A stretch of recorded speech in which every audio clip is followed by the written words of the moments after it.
Hi, I'm Pato, and these are some of my favorite movies from last year. Just a side note, this is not movies that came out in 2023. These are movies that I watched for the first time in 2023.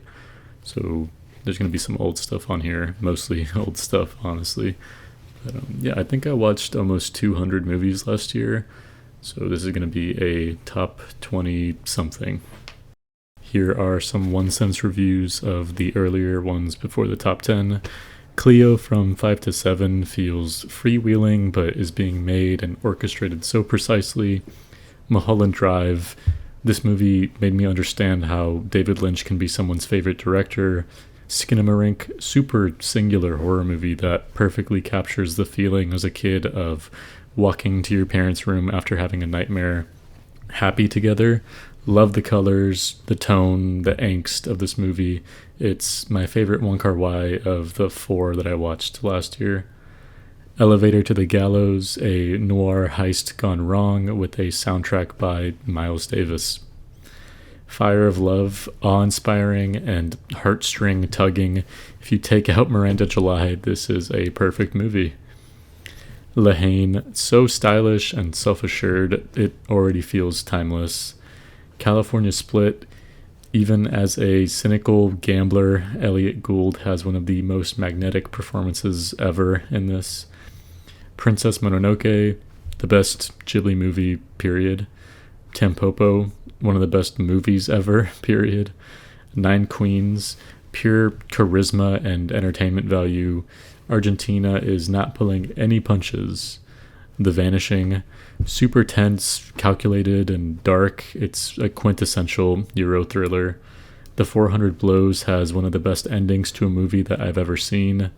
Sherlock Jr. is 100 years old and still warmed my heart. Cure is a really pervasive horror movie that unsettles you and refused to dissolve tension at any point. Possession is a skin-crawling domestic horror movie that turns into super over-the-top surrealism and practical effects that border on campy.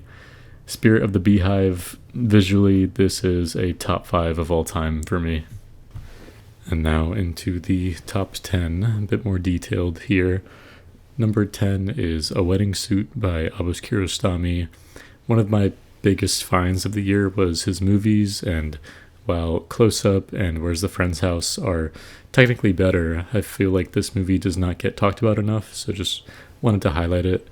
It has a lot of the same central themes that make his other movies great, like child actors and exploring childhood and whimsy and this sense of like anxiety and fear about time limits and trying to fit as much into one day as possible.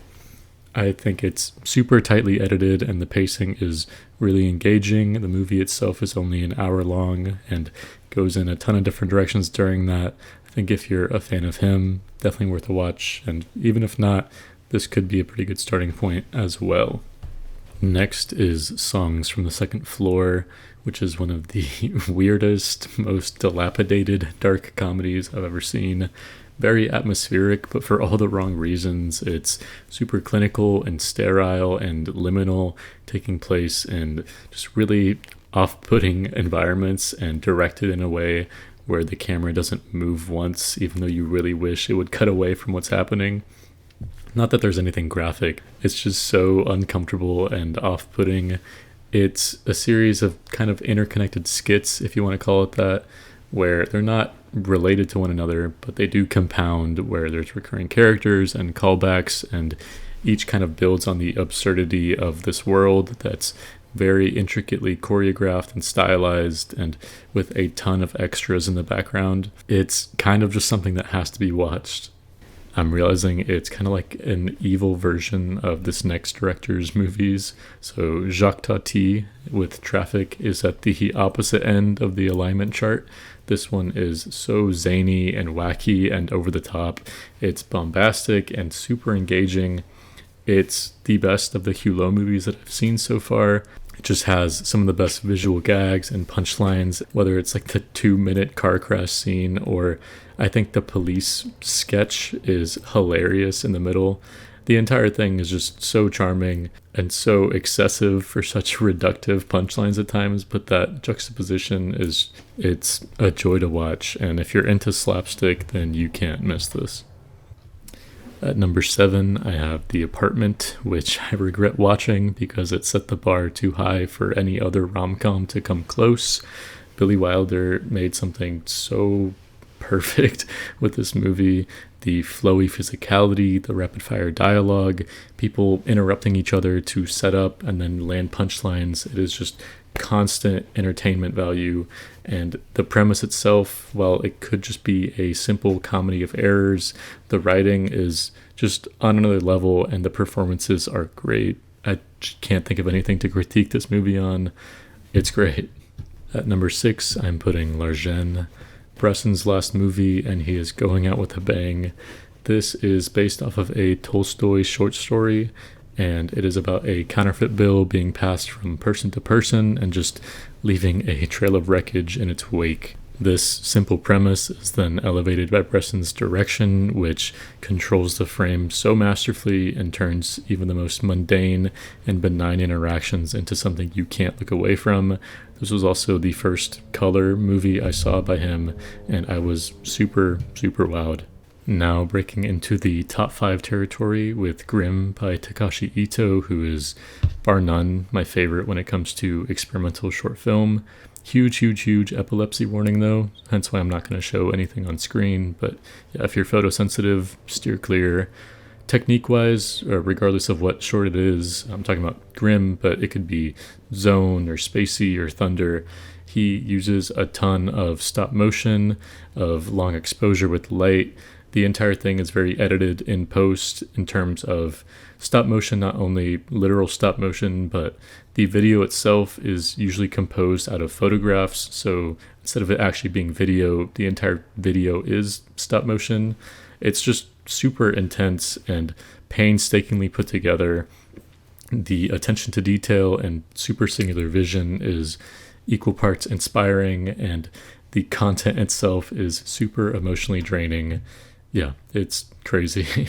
At number 4 for me is The Trial by Orson Welles, an adaptation of the story by Kafka, and one of the best adaptations I've ever seen, although even on its own, this movie is amazing. Cannot overstate how ahead of its time Welles was. There's so many different camera angles and specific shots that are dizzying and uncomfortable and claustrophobic and just add to this sense of unease and confusion. It's compositionally super interesting in terms of being very brutalist and overwhelming. The first hour of this movie is flawless, literally, and as with most things that are Kafkaesque, it works both as a comedy and as a horror movie. Cannot stress enough how well it does both. Also, I think that there is a Criterion edition of this that's coming out soon, so keep your eyes peeled on that. Hope more people end up finding this, especially if you read the book. At number 3, I'm going to put A Brighter Summer Day. There's so much to unpack with this movie, not just because the runtime is 4 hours, but thematically there's just so much going on at the same time. It's equal parts coming-of-age movie and political diatribe about the westernization and shifting of power in China in the 60s. It's kind of true crime and historical and about loneliness and solidarity, class solidarity and loyalty between gang members, people looking for stability. There's just so much going on in this super unrushed and meditative package of slow cinema with beautiful sprawling landscapes, really orchestrated shots, and just an atmosphere that is so heavily charged throughout. The ending of this movie broke my brain and my heart. Number 2 is Funeral Parade of Roses. Just a knockout on all fronts. It's this hypersexual, psychedelic movie that is equal parts queer horror and meta-narrative about the trans experience. It is so interesting form-wise, breaking up certain scenes with interviews of the actresses talking about their real-world experiences, or is it the line between reality and fiction keeps getting blurred, and every reiteration of a certain scene will just compound into just another layer of this ring that is just spinning and spinning until you're hypnotized. It's one of those things that I like so much, I struggle to come up with anything to say about it other than it's really good and I really like it and it's really good. And number 1 is The Red Shoes. This is not only my favorite movie that I saw in the last year, but my favorite movie I've ever seen. Cannot think of a better theater experience that I've had than going into this movie blind and just being blown away. Every 5 minutes, I was like, it can't get better than this. Was crying. There's a scene in the middle that is just uninterrupted, maybe 15 minutes of ballet that I was so moved by. It is so evocative, so impressive, so forward thinking. This came out in the 40s and it is just one of the most impressive things I've ever seen in terms of scale and scope and momentum. It's just amazing. Again, this is maybe my favorite movie ever. Today it is, that might depend on the day, but today, talking about it, it's definitely number 1.